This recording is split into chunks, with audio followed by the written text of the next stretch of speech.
Hey guys, welcome back to another Dota 2 video. Today I'm going to break down the top 10 biggest changes you need to know about 7.41 and 7.41a to get ahead of the curve and start winning those ranked games. If you've been confused by a few abilities or changes, I'm going to break down the biggest changes for you guys this video. Starting with number 10, we're going to talk about the waves. So the waves got their movement speed changed in the side lanes. So you might have noticed that the off lane creeps have actually moved a little bit slowly, and then the safe lane creeps actually have a movement speed buff.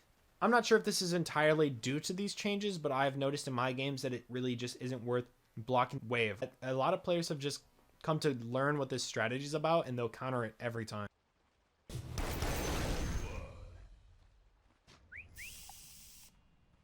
Number 9, you're going to see this new icon right here.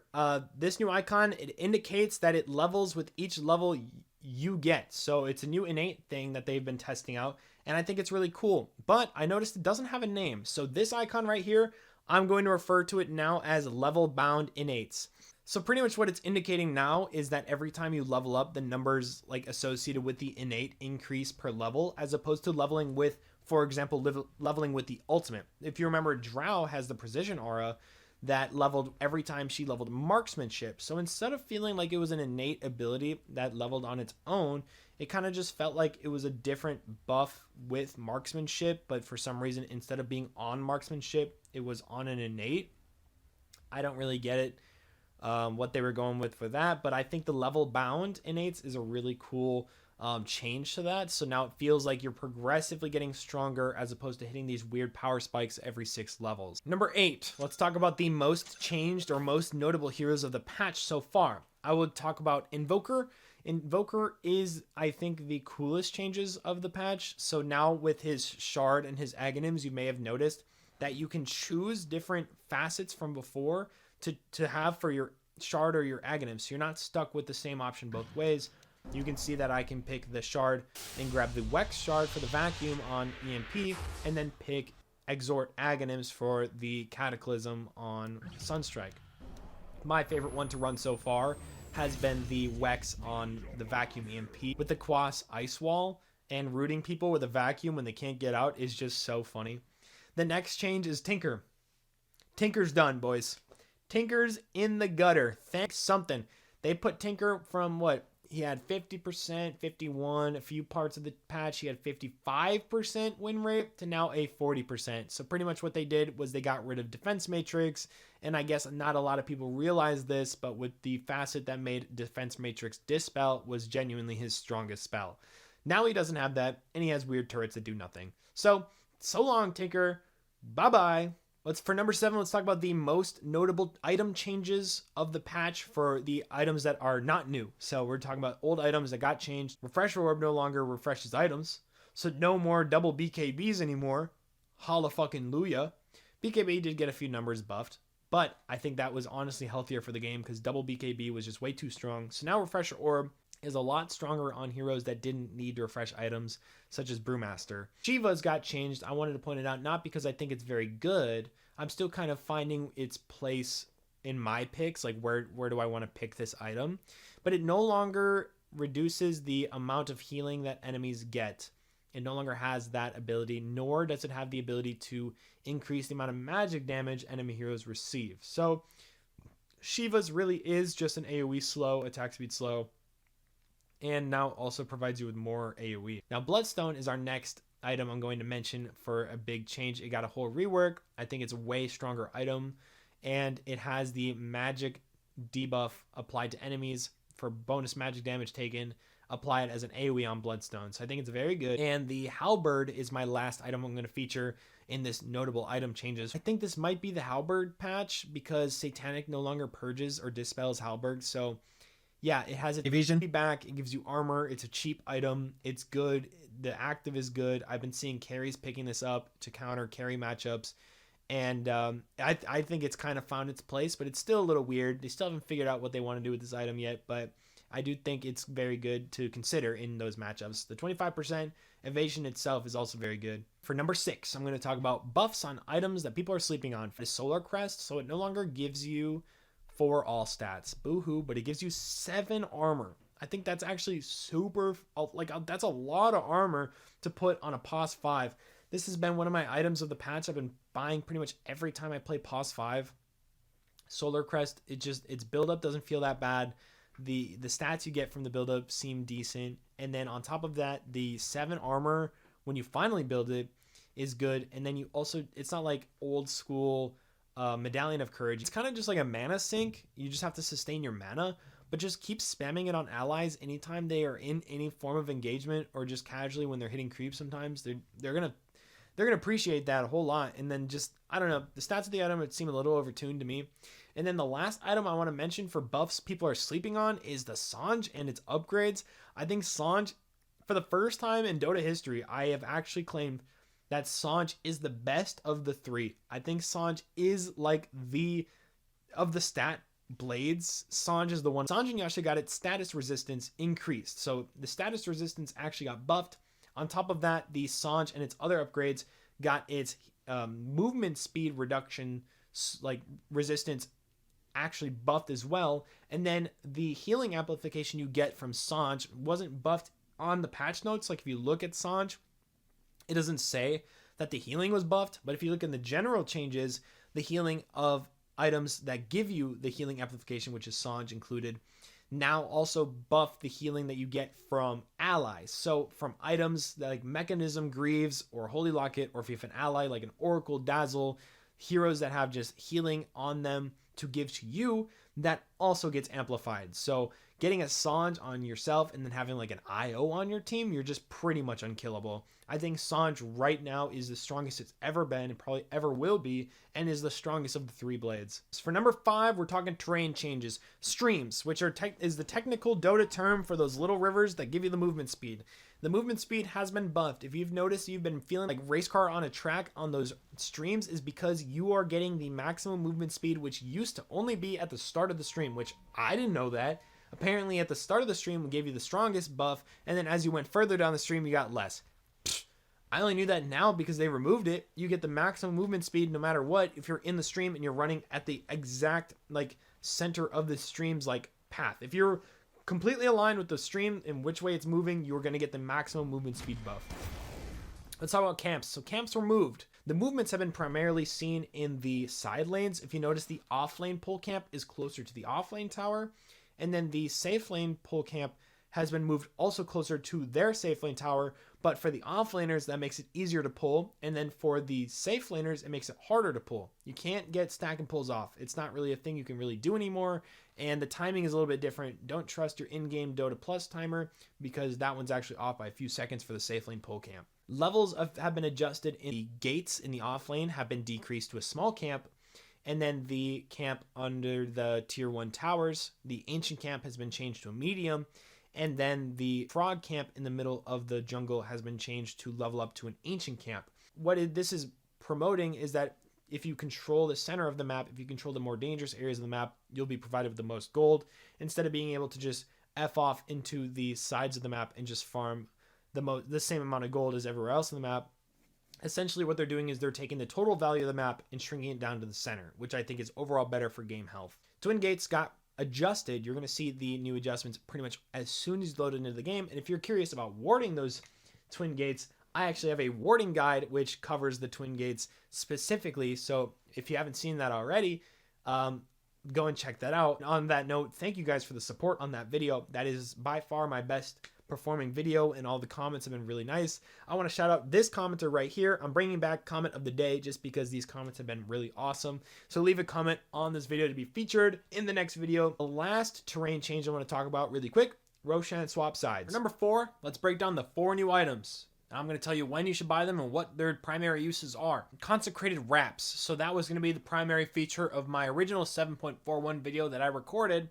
And then 7.41a came out within 1 week of 7.41. So all my week's worth of editing was dumped down the drain. Thank you, Valve. Anyways, Consecrated Wraps was really broken on release. The numbers were way too high tuned for how low the cost was. And essentially now it's been nerfed just a little bit. It's not like a crazy nerf. It's still pretty good.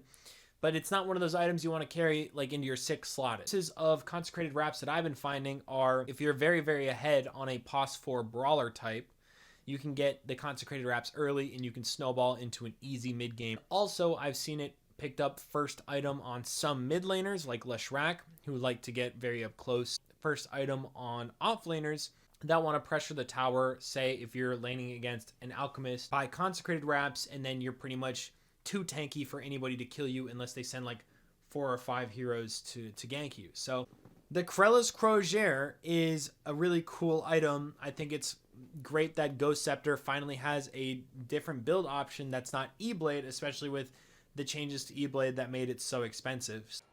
This is what it looks like. Kind of cool. So essentially, Krellis Crozier is going to be your item to get.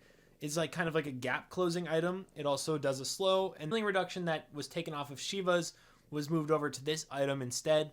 Now it does 25% healing reduction and an aura around you if you have this item. And when you activate it, not only does it slow the enemies, but that it increases the healing reduction to 75% and then gives you that healing reduction as healing amp. So it essentially works like Necrophos's W. The third item and my favorite item so far is the Essence Distiller.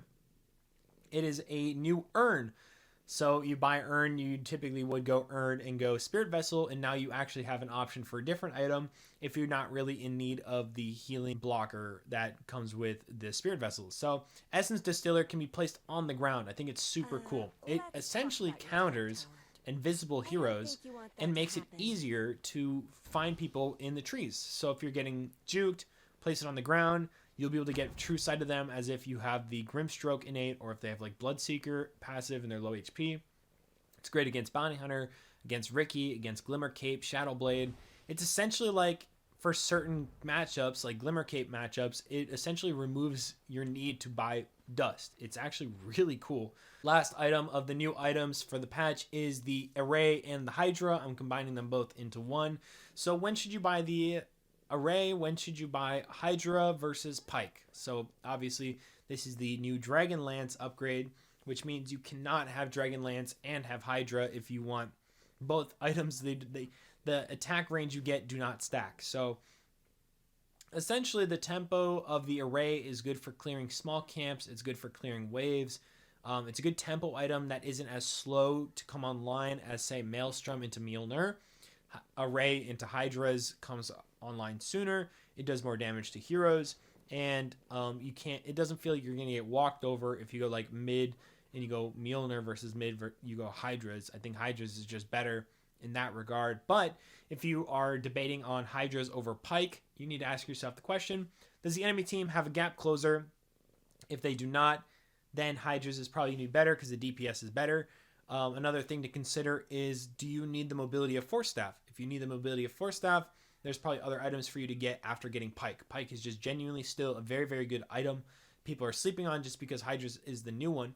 Though, Hydras is a really good pickup if you're up against a lot of large HP heroes like Primal Beast, Centaur War Runner, Bristleback.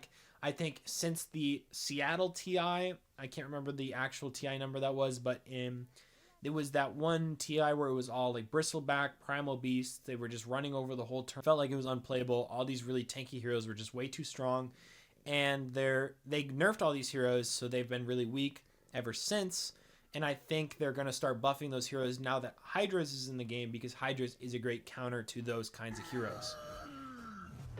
All right, for number 3, the third biggest change that you need to know is the Tormentor changes. The Tormentor HP has been increased, but the damage has been decreased. Really have your right clicker with you. You're probably not going to be able to take the Torm. Here's a couple of tips on how to take the Tormentor early. First things first, you're going to want a lot of HP. You want at least 4 heroes like with one right clicker. So you want your hard carry if it's like a Juggernaut, or if it's like an anti-mage, you want them there right clicking it plus 3 bodies to tank the damage. Another big thing I suggest is armor reduction. It's pretty much required if you want to take the Torm at 20. That's why I've been picking up Vengeful Spirit when I play support. She offers the armor reduction on the Torm, and just that amount of armor reduction has been required to take the Torm at 20 minutes. Another shout out to Medallion of Courage. It's a very, very good objective to take. Big change number 2 that you've seen everywhere all at once. Everyone's talking about it. Facets removed. Facets removed. Oh my god, where are the facets? I'll tell you where they are. If the facet was good, if it was fun, it got implemented into the base of the hero. If it sucked, if it really wasn't good or it wasn't fun, it wasn't picked, it's been scrapped. I think that the facets were a good way of implementing changes that the devs may have been wanting to test or wanting to experiment with certain heroes. The super strong ones have been added, if not nerfed, and just put into innates. And then the ones that were never played or the ones that sucked have just been scrapped completely. I think instead of people saying that it's a failed experiment, I think in the terms of balancing facets, yes, it was a failed experiment, but in the terms of testing abilities to see if they work on heroes, it was a success in terms of experimentation, because instead of just implementing an entire hero rework, one patch you're playing this hero this way, and then the next patch you're playing the hero this way that the devs have now changed for you. The facets were a way to test certain things, certain changes, to see how players responded to them and if they even picked them at all. So goodbye to facets. Everybody say your last 2 cents to facets. Me personally, I think I don't really care that they're gone. I played Dota for way longer without facets. I know there's a lot of new players, such as my friend Tyler. Shout out Tyler, who's never played without facets. Good luck. But I think ultimately you're no longer going to have those games where you have an ally on your team that picked a facet that's just genuinely so trash that you know you're going to lose because they picked that one facet. You guys all know which facets I'm talking about. You probably had the one that was your least favorite. I'm just kind of glad that they're gone. Hey guys, I just wanted to pause the video before we get into the biggest change or the biggest recommendation of the video. Number one, I wanted to talk about the success of the warding video. I wanted to thank you guys for, I think it's at like 14,000 views now, which is an absurd number I've never received in any of my content before. That being said, over 500 of you guys decided to subscribe. Wow, what a milestone. I think we're even at 600 now as of recording this. I mean, that's just blowing me away. My goal was to get this channel to 1,000 by the end of the year, and we're not even 4 months in, or we're at 4 months and we're almost at 1,000, which is just crazy. So appreciate you guys. If you haven't seen that the number is at 1,000 yet, that's like my ultimate goal. If I can get to 1,000, if you guys can help me get there, I appreciate you. So if you see the number is at like 600, 700, whatever, please consider clicking the subscribe button. And for 500 subscribers special, I've actually decided I'm going to dedicate an entire stream to it. So join me on Thursday, the 9th, March 9th. I'm going to host a big stream. It's all going to be with you guys. So you guys can join for arcade games. We're going to play pubs. We're going to play Pudge Wars, Troll versus Elves. We're going to look at the arcade. We're going to play some fun games, do some viewer overthrow. It's just going to be a fun time. I hope to see you guys there. March 9th. I do stream a lot, so if you guys have seen my streams or you guys want to, go ahead and subscribe to the channel here. I stream Dota on this channel, but I also have a Twitch linked in the description. Thank you guys so much. Enjoy the last little bit of the video. Again, thank you guys. 500 subscribers. Holy freaking cow. Thank you guys. The biggest change of the patch that I think you guys should know is actually which of the neutral items I think are the strongest. Instead of breaking down all the new ones and the ones that were gone, I'm just going to tell you guys which ones you should be picking. So we're going to start from like tier 1 and make our way to tier 5, highlighting the ones that are the best. So starting from like tier 1, we're going to talk about weighted dice. I think weighted dice is genuinely the strongest one you can pick for farmers, heroes, the carry heroes that are meta at the moment. I think I've been seeing a lot of impact from weighted dice. And then on top of that with Forager's Kit, Forager's Kit's also a very good tier 1 option for anybody in the game because it gives you free healing salves and free mangoes. Who doesn't want that? Especially when you're farming jungle, especially when you're ganking a lot. Sustainability is just key in Dota 2 at the moment. I'll give a shout out to Chipped Vest. It's still a very good option, but it keeps getting nerfed. Patch and patch and patch. I think it's going to go within the next patch. I don't think we're going to see Chipped Vest anymore. Medallion of Courage. Medallion of Courage, hands down, I think my favorite neutral item of the patch. It doesn't have a debuff when you cast it on anybody. It is just a flat amount. I think it's like 6 or 7 armor applied on an ally for free. I think 50 mana only, and then you can cast it on an enemy to reduce their armor by 4. It's just genuinely a really, really good item. I think people are kind of sleeping on it because they look at Medallion and they don't think it's that good, but I think it's genuinely that good. I've been picking it every game pretty much that I get it. It's good for taking Tormentor. It's good for taking fights, saving allies, pressing it on enemies to kill them quicker. Overall, very versatile, very strong item in every single fight. Item that just got buffed again, which is the Jitty Pollen Bag. I have been picking the Jitty Pollen Bag. I think it's genuinely a very good neutral item that it's just never picked. And in the past, I used to pick it and I'd forget I have it, and then I hit the tier 4 or whatever, and then I'm like, oh, shit, I just went an entire tier without pressing my Jitty pollen bag. Now I've been being mindful about it. I've been like, oh, I'm going to pick the Jitty pollen bag. I'm going to pick the Jitty pollen bag. I'm going to win fights pretty much because of it. Because I've been playing heroes like Tusk, where I get in there, I'm in the middle of a bunch of enemies, I get the Jitty pollen bag on 2 or 3 heroes, boom, does damage over time, it reduces their healing, it's just genuinely a really good item. Next shout out to the one that got buffed for some reason is the Metamorphic Mandible. Not sure why it got buffed, but it's really good, so consider picking that if you need mobility and magic resistance. Then next one I'm going to shout out, which is genuinely the strongest neutral item, is going to be Prophet's Pendulum in the tier 4. Prophet's Pendulum is genuinely super strong. It delays the damage you take, so you can get your life steals off, you can get your saves off. It's just genuinely a really, really good item, versatile on pretty much every hero in the game. And then the best tier 5 neutral item, in my opinion, is going to be the Spider Legs. This is going to be a shout out for carry heroes. Pick up the Spider Legs, get the 110 movement speed, sell your boots, and then get a 6th item instead. Genuinely, that has been like the strongest route I've taken when it comes to tier 5 neutral items. Anyways, that's going to wrap up the video. Thank you guys for watching. If you're here at the end, leave a comment about anything at all whatsoever, and maybe it'll get featured in the video. Bye, guys.